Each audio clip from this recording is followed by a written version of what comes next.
بسم الله الرحمن الرحيم الحمد لله رب العالمين والعاقبة للمتقين ولا عدوان إلا على الظالمين أشهد أن لا إله إلا الله وحده لا شريك له أشهد أن نبينا محمدا عبده ورسوله صلى الله عليه وعلى آله وصحبه أجمعين أما بعد أهلا وسهلا ومرحبا. Brothers in Islam, this is our 7th class of Arabiyyah to Bayna Yadayk, book 1, part 1. And I ended yesterday by mentioning two beneficial videos on YouTube. One is Study Arabic and Islam in Egypt by brother Abdul al-Amriki, the American brother Abdul Hafidahullah. And this reminds me of another American brother that I have never met, but those of you who know him, please pass my salam to him. And this brother is brother Nafis Abu Zaid from Philadelphia, Maktabat Ibn Taymiyyah, and tell him that I love him for the sake of Allah subhanahu wa ta'ala.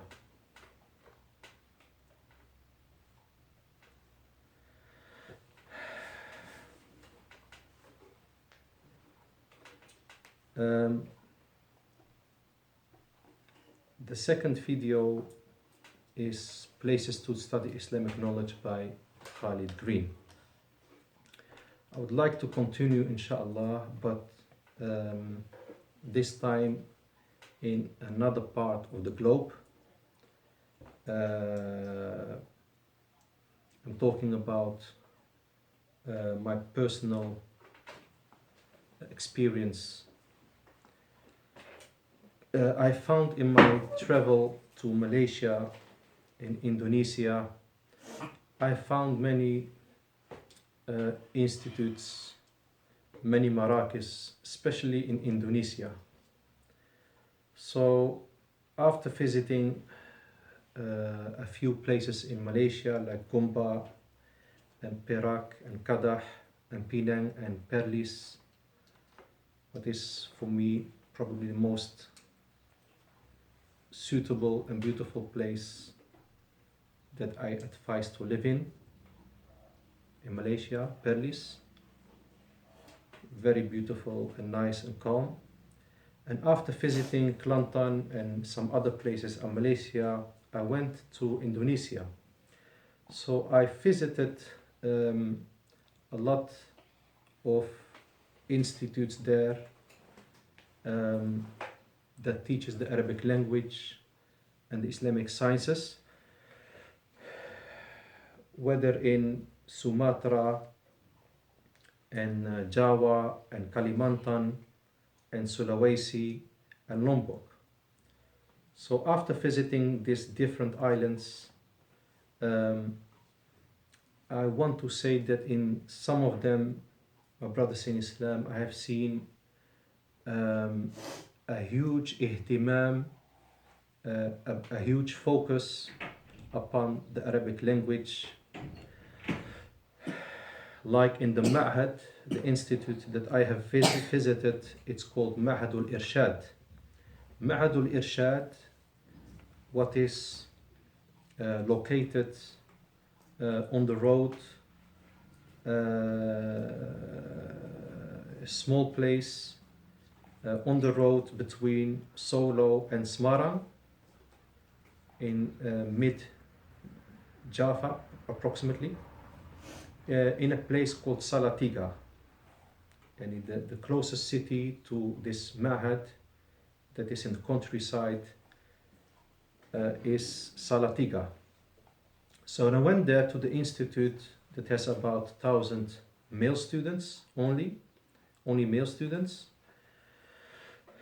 We came there, me and a brother, and we prayed Isha there in the big Masjid And after the Isha prayer, there was a group of 5 students that were called to come to the front of the masjid.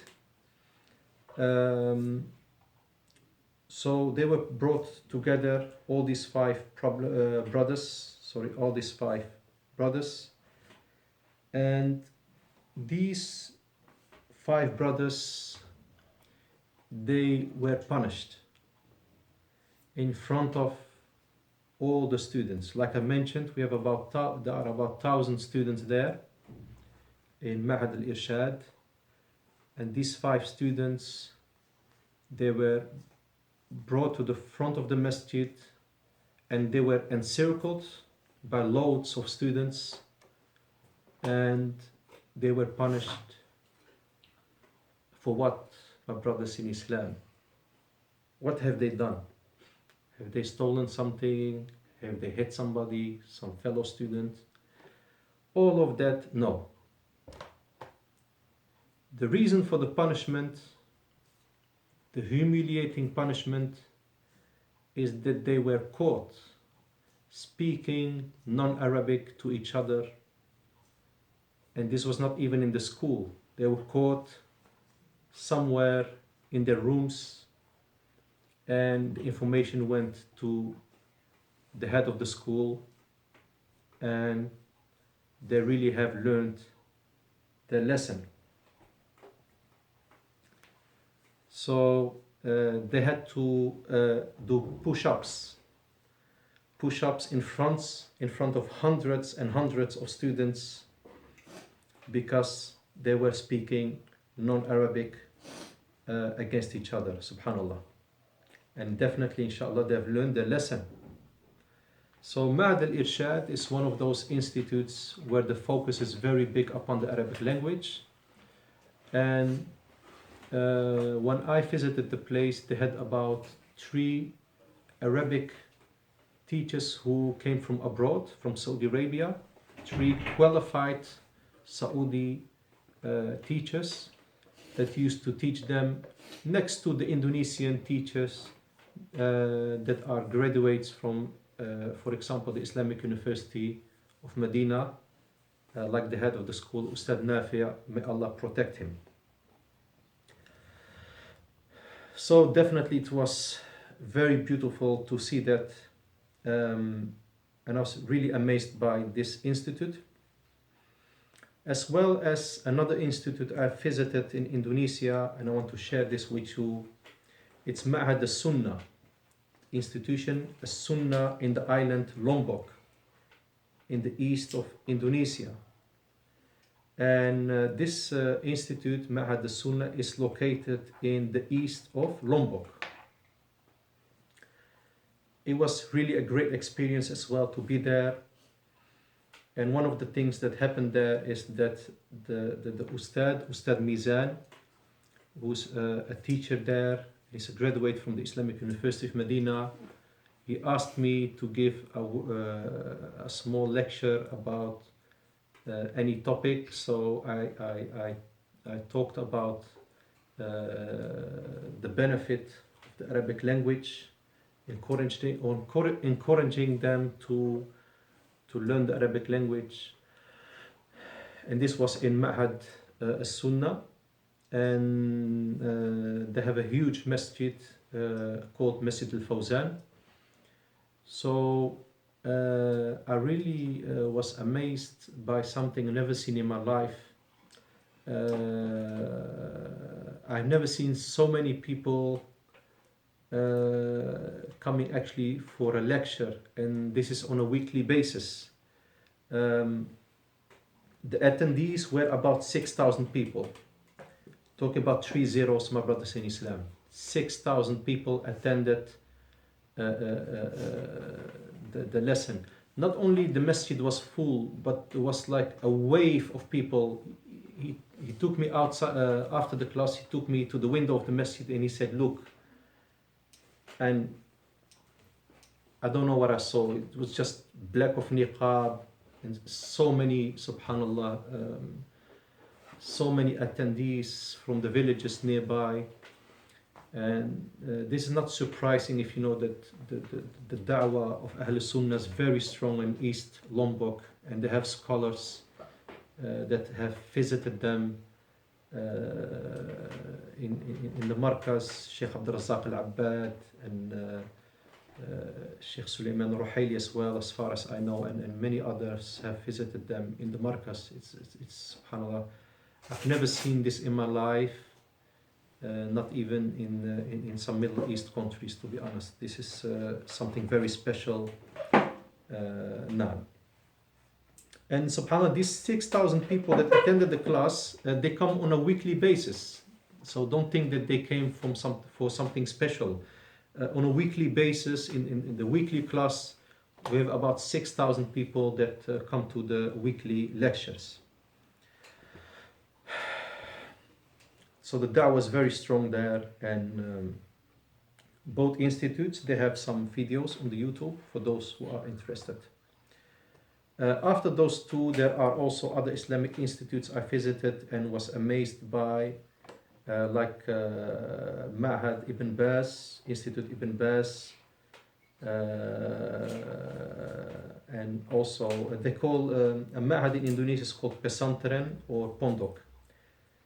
So anyway, if you ever go there, you say Pesantren Ibn Baz or Pondok Ibn Baz, they know you mean institute or a Quranic school. So Ma'had Ibn Baz was also amazing to see, and Ma'had Jamil al-Rahman, both in Yogyakarta, as well as my visit to Ma'had Imam al-Bukhari in Solo was also great to see. And also Ma'had Imam al-Shafi'i in a city in Eastern Java called Jember, a city called Jember. Ma'had Imam al-Shafi'i in Jember. It was great to be there, and this is more for the advanced students of knowledge.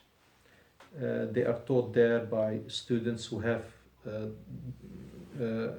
gained their masters in Medina University.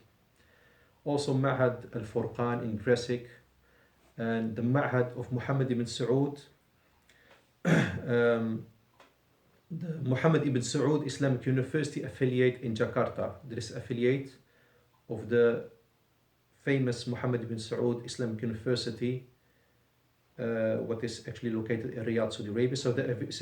So they have an affiliate in Jakarta, male separate and female separate. And you will find there students from different parts of the world. I've seen students from the UK and other countries as well there. As for, we're coming to the end, approximately, inshallah, of the introduction. As for learning the Arabic language in Morocco, it's not possible to compare Morocco with Saudi Arabia or Egypt, to be honest. So Morocco is a child. It's a child in front of Saudi Arabia or Egypt when it comes to teaching the Arabic language to foreigners. I'm not talking about general teaching Arabic language, because the language that is taught here in the schools is Arabic, pure Arabic, in any of the primary, secondary schools. Alhamdulillah, up to now. Like I said, there are efforts to change this, but up to now, this is the language where you find, where you have, this is the language that is being taught. But when it comes to teaching Arabic to foreigners, then you cannot compare Morocco to those countries that I just have mentioned, because those countries, they have a long experience, 40, 50 more years in teaching Arabic to foreigners. So if somebody from the US or the UK go to Egypt, he goes to Egypt, they exactly know how to teach him from zero scratch. If he comes to Morocco, some people might be amazed that, okay, you don't know Arabic, how should we teach you? What's the medium language to use to teach you? There is not a great experience in teaching foreigners Arabic. If you go to Egypt, there are so many marakis, so many institutes to teach you Arabic. Fajr, you have Al-Kalima, I think it's closed now.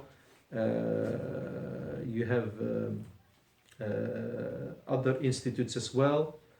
So there is a lot of choice. Just go to Nasr city in Egypt, and you will see, you will be amazed. You don't know where to go because there are so many private Arabic teachers. I just heard that in Egypt you have about 5,000 students from Malaysia alone. 5,000 students just from Malaysia who are studying their Arabic and other Islamic sciences. So you cannot compare that to Morocco. Morocco has just really started. You have maybe one institute in the north and maybe one in the east. It's not like Egypt and not like Saudi Arabia at all. So just keep that in mind. So now they have a long history of experience in teaching foreigners the Arabic language, and in Morocco it's really just started. And Morocco, alhamdulillah, it's a stable country, it's a safe country. The food is nice, although I prefer Pakistani food and Indonesian food, Malaysian food, but even Moroccan food is very nice, alhamdulillah. But life in Morocco is nice, especially when you go to the villages, because some of our brothers, they go to some places, some very busy touristic places, and they go back with an idea about Morocco. So my call to them from this place is to say, go and visit the villages in Morocco, the far villages in the east, the far villages in the Atlas Mountains, and Allahumma barik, you will see a lot of modesty, a lot of you will see a lot of hijab. You will not see a woman that has uncovered her hair in the village. It's impossible and it's a big shame. So you find modesty and you find shyness in the girls, and the people are very polite, generous people. They welcome any foreigner, Muslim or non-Muslim. They're very happy to welcome the foreigner and to invite them to their houses. And Allahumma barik, like I said, the girls, they have all hijab. So going to a big city in Morocco and then going back to your home country and saying, this Morocco, that, then I say you haven't seen the real Morocco. You've been to the touristic side of Morocco, but the conservative places where you will see the real Morocco. I personally prefer studying Arabic in Saudi Arabia, and that is for reasons. One of them is that the institutes there that teach Arabic language, all of them, they are on the creed of the book of Allah subhanahu wa ta'ala and the Sunnah of the Messenger sallallahu alaihi wasallam, with the understanding of the Sahaba. So if you compare that to other institutes around the world, you will see some of them that have the same creed, alhamdulillah. They're upon the Sunnah, like the Ma'ahid I've just mentioned. They're upon the Sunnah, alhamdulillah, no innovations. But there is a risk if you go to some other places that you find institutes for the Arabic language, but at the same time you will find them calling towards innovations and sometimes even to a shirk. So please be aware. You're not in Saudi Arabia, you're not you're not in Medina or Mecca or Riyadh. You are in a country where it's mixed. You have Sunnah and you have innovation. So please be aware where you study and in which institute, and double check your information before you get into any institute, because it's a big mix. You cannot just close your eyes and enter the institute like you can do in Saudi Arabia, because in general, or the situation there is different. All the institutes I know in Saudi Arabia, they're all upon Quran and Sunnah, alhamdulillah.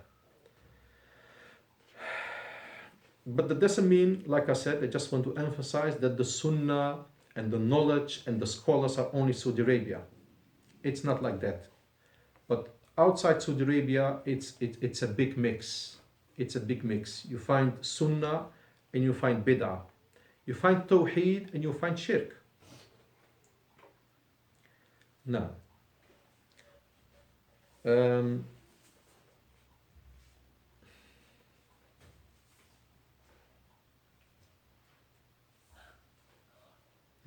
so the scholars, they can be everywhere. If somebody will tell me now, today, that there is a big scholar, for example, in Myanmar, in Burma, I will believe him. Because not every scholar is famous. The one that makes the scholar famous are normally his students. So he might be a scholar without or with a very few students. He might, his knowledge might not be broadcasted by shared on YouTube, etc. So the scholars might be everywhere. You don't know where the scholars are.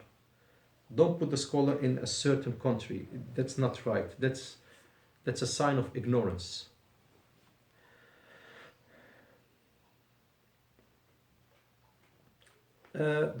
My brothers, my beloved brothers, and my respected brothers, before starting with Arabiyyah to Bayna Yadayk, and before ending the introduction, I would like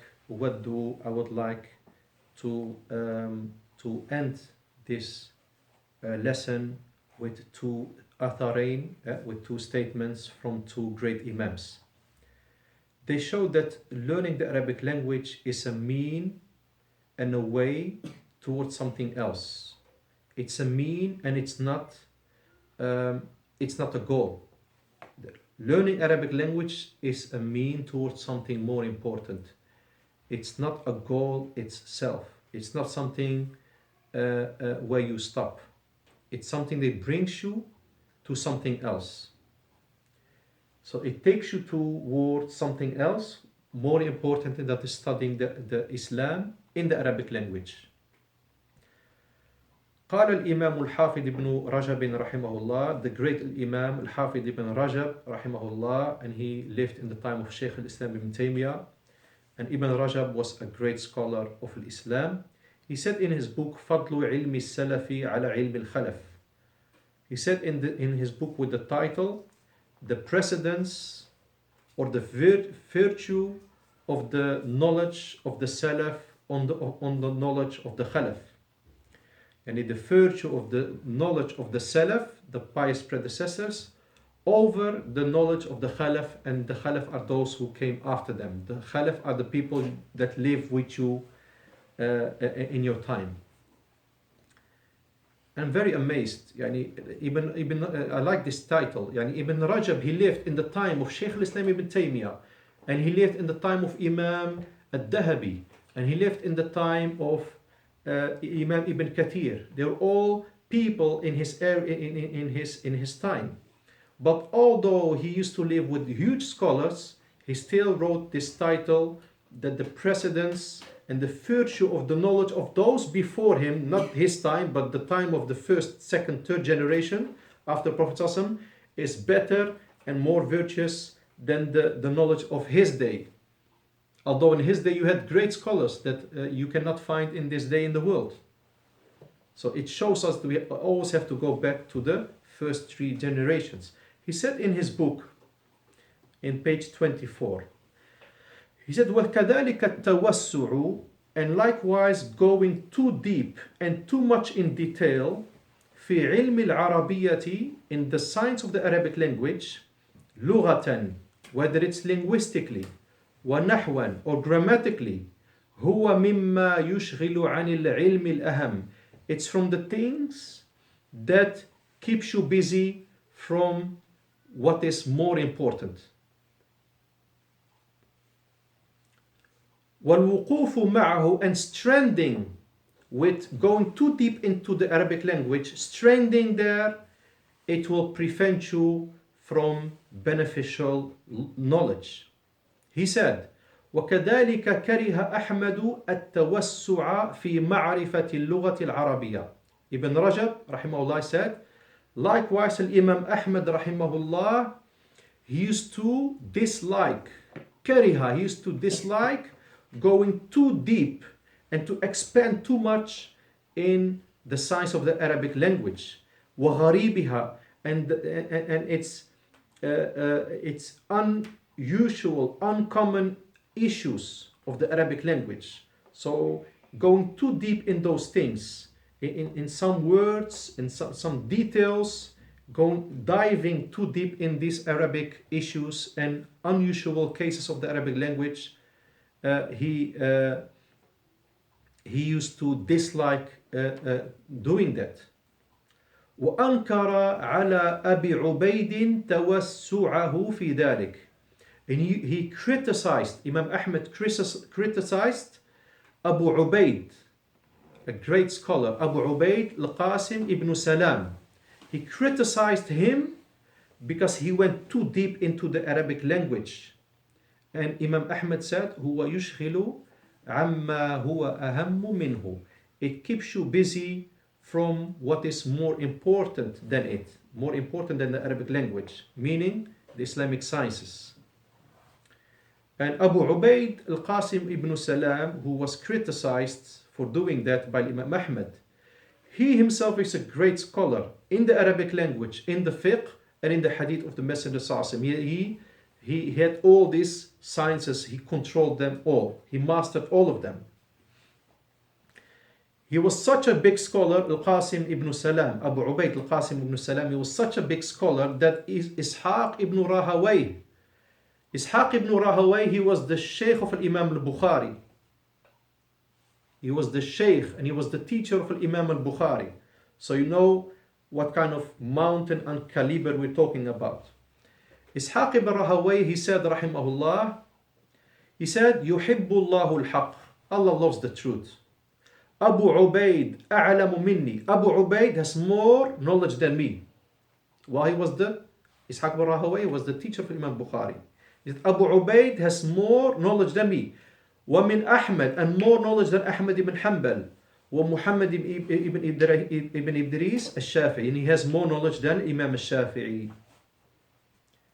But like I said, Imam Ahmad, he criticized him for going too deep in the Arabic language because he was focusing a lot into the unusual things of the Arabic language according to Imam Ahmad rahimahullah ta'ala. And Abu Ubaid al-Qasim ibn Salam, this great scholar, this mountain, as Imam al-Darqutni, he said that he was a mountain, subhanallah, meaning a knowledge.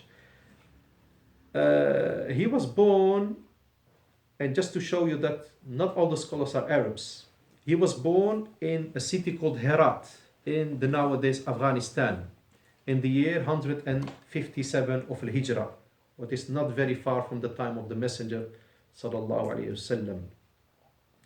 So he was born in 157 of Al-Hijrah, rahimahullahu ta'ala. But I have to emphasize this: don't think that reaching book 3 or 4, book 2, 3 or 4 of Arabiyyah Bayna Yadayk, the brown book of the green book, or the book after it, don't think that when you have reached this, you close the book and say to me, brothers, I have heard Imam Ibn Rajab said this, or Imam Ahmad said this, so from now on I will close the Arabic books. No, brothers. Don't think that even if you completed the whole series of Arabiyyah Bayna Yadayk, all 8 books, don't think that you have gone into deep Arabic by completing them. Don't think that in the eyes of the Salaf, in the eyes of Ibn Rajab and Imam Ahmad, that finishing these books is going deep in Arabic. This is not what he meant, Imam Ahmad. We're not talking about this, my brothers in Islam. So we're talking about other deep.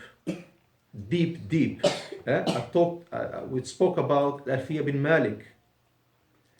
Yani, if you finish Alfiya bin Malik, what is one of the most difficult grammar books, if you go after that, after this thousand, if you memorized all these 1,000 lines of poetry, and after that you're going deep in Arabic, while you're eligible, you're capable of going now to the books of tafsir and aqidah and seerah of the Prophet ﷺ, and you utilize your Arabic for the Islamic sciences. If you leave that behind you, the Islamic sciences, and after Alfiya bin Malik, you go deep into Arabic language and its unusual topics, then yes, the statement of Imam Ahmad might be applied upon you.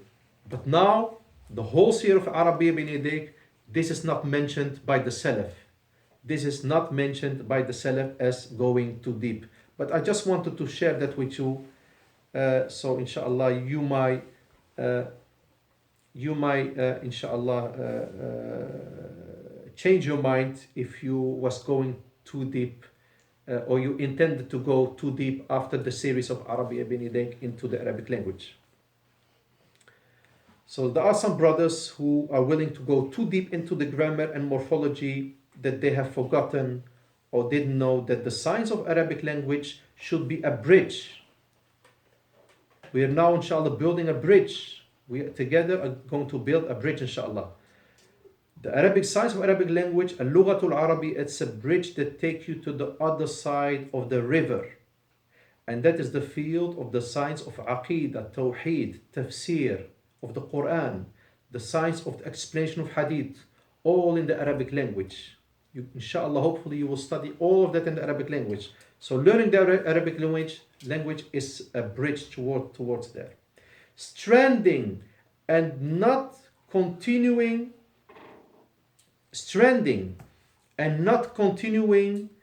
with the Islamic sciences after learning the Arabic language, it's like a person who's walking all the way to the Masjid in the early morning, and at the end standing in front of the door of the Masjid and not entering it to pray.